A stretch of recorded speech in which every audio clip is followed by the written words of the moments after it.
Et salut tout le monde, ici Aurélien Ricola.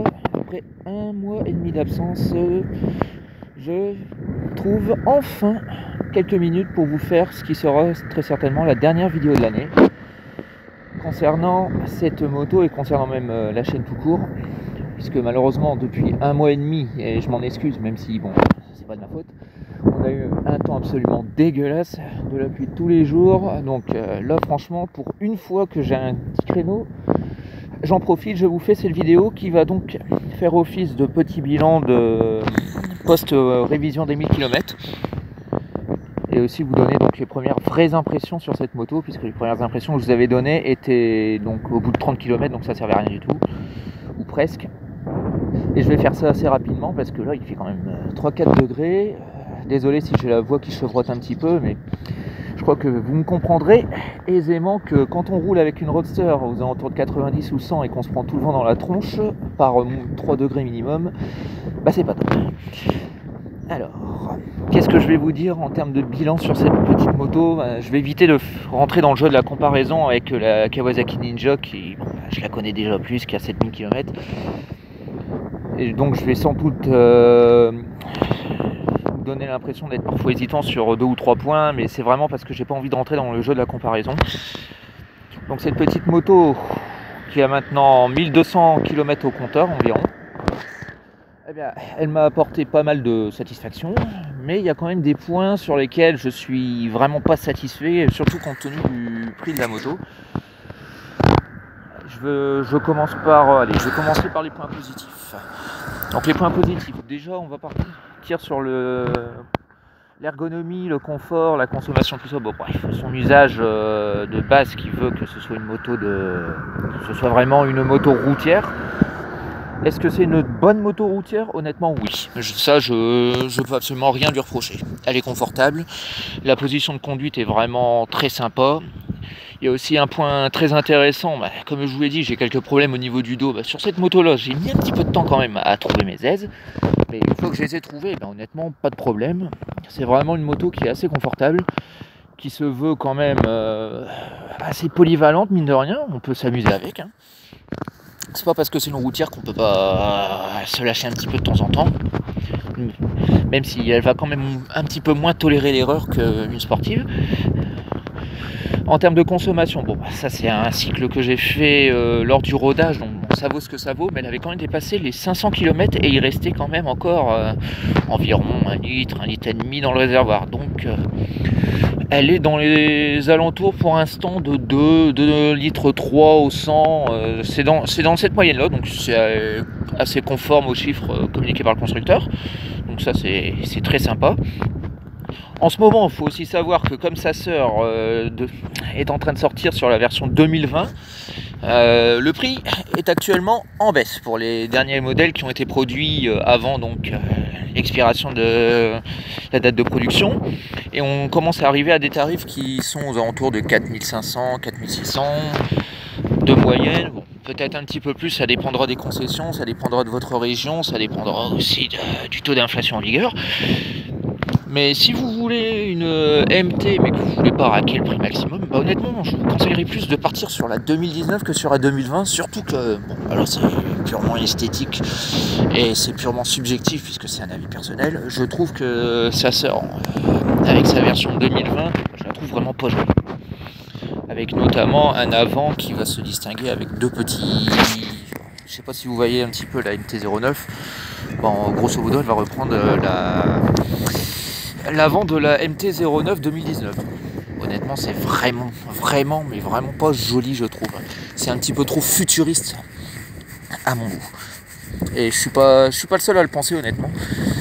Je trouve aussi que par rapport à l'éclairage, c'est quand même un peu plus pratique d'avoir un grand phare comme celui-là, surtout que vous avez les LED sur le côté qui sont assez sympas. Bon, ce qui me dérange quand même, je l'ai déjà dit dans la vidéo précédente, c'est que vous êtes quand même vous n'êtes pas en LED sur une moto à 5000 €, ça me gonfle un petit peu. C'est là qu'on arrive un petit peu aussi dans les points négatifs. Il y a 2-3 trucs que j'ai notés qui me plaisent pas non plus des masses sur cette moto, qui altèrent un petit peu son côté pratique. Premier point, vous allez dire c'est pas grand chose, mais c'est chiant à la longue quand vous êtes un petit peu maniaque, c'est une moto qui s'allie vite. Les jantes à nettoyer, c'est vraiment une horreur. Là, pour vous comparer avec la Ninja, je dois avoir 7000 bornes. J'ai pas nettoyé les jantes une seule fois, c'est quasiment impeccable. Là, les matériaux utilisés sur la MT font que c'est une moto qui salit vraiment très vite et à tous les niveaux. Pas seulement la jante, mais un petit peu partout. Et bah, même de toute façon, c'est pas de la peinture vernie. C'est vraiment de la qualité. C'est vraiment de la qualité de matériaux que je vais trouver assez bof, surtout que ça c'est quelque chose qui m'a gonflé, c'est au bout de une ou deux utilisations. Regardez un petit peu l'état de la selle. Là, elle a juste essuyé une ou deux averses. Franchement, au bout de une ou deux averses, vous avez déjà la selle qui commence à se dégrader en termes de... Voilà, vous voyez, ça se décolore, on a l'impression que... presque même que c'est en train de moisir, quoi. Alors que, non, pas du tout. C'est pas du tout de la moisissure, mais là, c'est encore plus visible, vous le voyez. On a vraiment l'impression que c'est de la moisissure, alors que pas du tout. Elle est... je sais pas pourquoi, c'est comme ça, mais en tout cas, en termes de qualité de matériaux, là, à ce niveau-là, je suis quand même déçu. Même là, vous voyez, elle est sortie une fois, elle a fait 20 km, elle est déjà sale, quoi. Niveau des gens, je vous en parle pas, regardez un petit peu l'état, c'est vraiment pas joli. Et c'est vraiment pénible à entretenir. Bon, ça, après, si vous n'êtes pas maniaque, ça va. Ensuite, deuxième point, un petit peu plus chiant aussi, c'est que je pensais qu'elle ferait pas de faux points morts comme la Ninja. Je me suis trompé. Ça lui arrive d'en faire. Elle en fait moins, mais elle en fait. Troisième petit point, c'est au niveau, encore une fois, des rétroviseurs. C'est assez chiant, ou alors c'est moi qui m'en sers pas. Il y a plusieurs manières de les régler. C'est plus facile même de les régler que sur la Ninja, mais alors en comparaison, je trouve que une fois que vous les réglez à votre convenance, je sais pas si c'est par rapport à moi ou pas, mais je fais 1m83, je suis pas gros du tout, je fais pas plus de 70 kg, donc je prends pas une masse de place en termes de gabarit, et pourtant c'est vraiment la galère pour voir ce qui se passe derrière, quoi.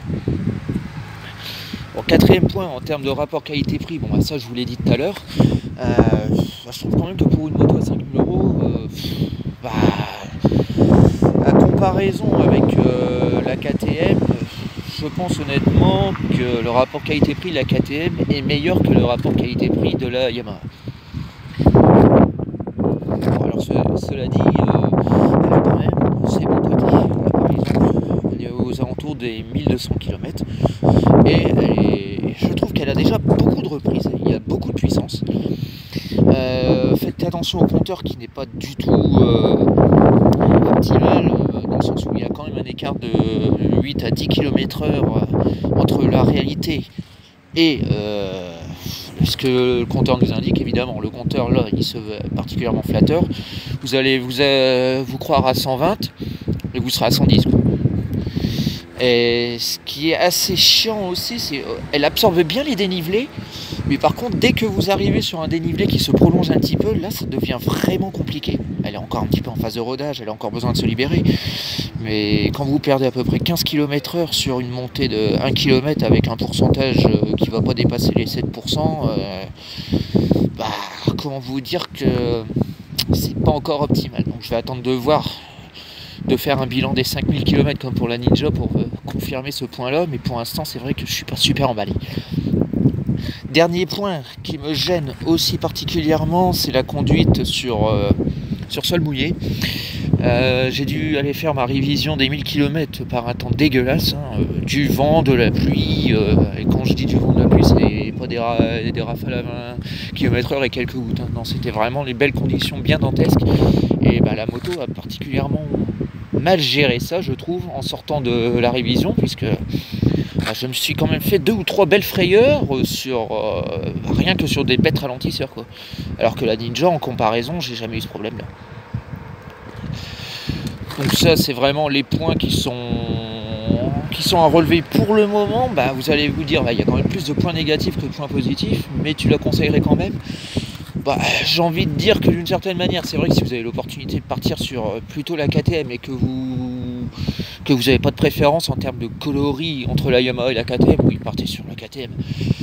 Parce que la MT a quand même ses défauts. Mais elle a quand même aussi ses qualités et je vais quand même me donner un petit peu plus de temps pour vraiment bien la juger, quoi. Là, c'est vrai qu'en la roulant 2 fois par mois à cause des conditions météo, bah, j'ai pas forcément un avis super objectif. Voilà, bon, et bien écoutez, je vois quand malheureusement, bah, je m'en excuse, mais comme je vous le dis, il fait froid et puis bon, voilà, ça se voit, je vois le téléphone qui tremble de partout.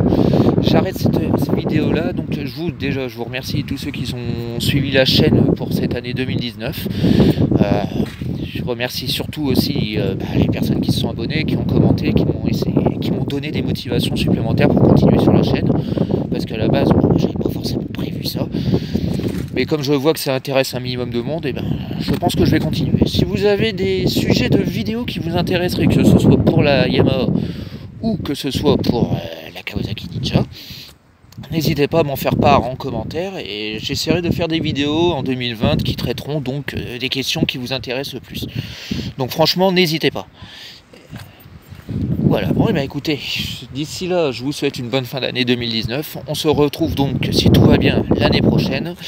Et d'ici là, je vous dis, soyez prudents, équipez-vous, faites attention, parce qu'il y a toujours beaucoup de guignols sur la route. Mais surtout, profitez bien de la vie en moto, à 2 roues.